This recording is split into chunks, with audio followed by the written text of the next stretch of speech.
We usually picture epic heroes standing over their conquered enemies, bathed in glory.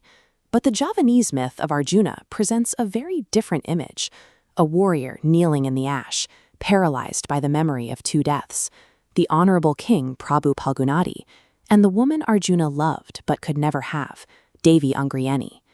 While Arjuna isolates himself with his grief, the rest of the world is preoccupied with a much more traditional prize. In the kingdom of Tasikmadu, the royal Kurawa faction is scrambling to win a combat tournament to secure the hand of the beautiful Princess Devi Gandawati. But the suitors run into a roadblock. The princess has a brother named Raden Citraganda. He stands in the center of the arena and systematically dismantles every suitor the Kurawa send at him, establishing a level of martial dominance that nobody can break. Arjuna isn't interested in princesses or trophies. His journey is entirely inward. He is looking for a way to silence the guilt echoing in his own mind. He adopts a practice known in Javanese philosophy as Tapa Ngrame. Instead of meditating in a cave, he wanders the earth, performing selfless acts of service. Every time he helps someone, the resulting karmic merit flows upward, dedicated to the souls of those he wronged. This setup forces us to confront a difficult question. When your actions result in tragedy, can you ever truly make peace with the past through thought alone, or must you physically labor to balance the karmic scales? That physical work leads Arjuna to a strange encounter. While wandering, he finds a young woman named Endang Ulupi, whose father, a powerful shapeshifter, is being attacked by a magical lion king. Even in a state of deep depression, Arjuna is still a master combatant.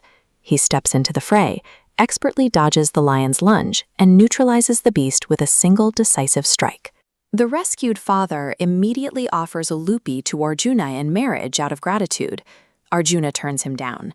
His trauma runs so deep that he believes he has forfeited the right to a normal life. That is when the deity Batara Narada descends from the sky. He brings word that Arjuna's tireless labor has worked. The souls he accidentally condemned have finally found peace in the afterlife. Narada then issues a divine mandate. Arjuna must marry Ulupi to sire a future hero. Furthermore, he must travel to Tasikmadu and enter the royal combat tournament. The gods are effectively dragging Arjuna out of his self-imposed exile. His penance is complete, and the universe requires him to step back into the active flow of destiny. Arjuna obeys the first command and marries Ulupi, but he hesitates on the second. He knows exactly what the prize of that tournament looks like. Princess Gandawati is a living duplicate of his dead love, Angraeni. Entering the tournament feels like a double betrayal. He worries he is using a living woman to soothe his grief over a ghost, while simultaneously abandoning his new devoted wife. Instead of holding him back with jealousy, Ulupi steps in to help her husband navigate his own internal contradictions. She embraces her role as an Istri Pamingir, a fringe wife. She explains that she accepts this societal position and tells Arjuna that his divine mandate takes precedence over his cult. Then she offers a vital distinction. She instructs Arjuna that if he wins the princess, he must see her as a new person, not a reincarnation. Even if they share a face, they do not share the same soul. Ulupi's guidance targets the psychological knot of the myth. Healing demands that we stop projecting the trauma of our past onto the innocent people in our present. Armed with that clarity, Arjuna sails to Tasikmadu and steps into the ring to face the undefeated Raden Citraganda. In the original Indian epic, Citraganda is a female princess whom Arjuna marries. But in this uniquely Javanese adaptation, the character is transformed into a fierce male rival, heightening the martial stakes. The duel begins, but Arjuna wins through recognition rather than brute force. He realizes Citraganda is using the exact same techniques he was taught as a youth. They share the same guru, allowing Arjuna to anticipate every move and subdue him without bloodshed.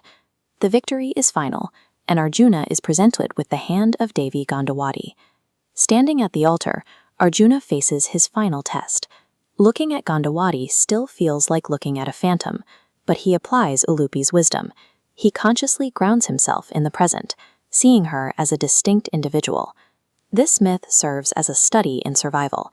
It demonstrates that while past sins require active atonement, The future cannot begin until we stop letting ghosts dictate our present.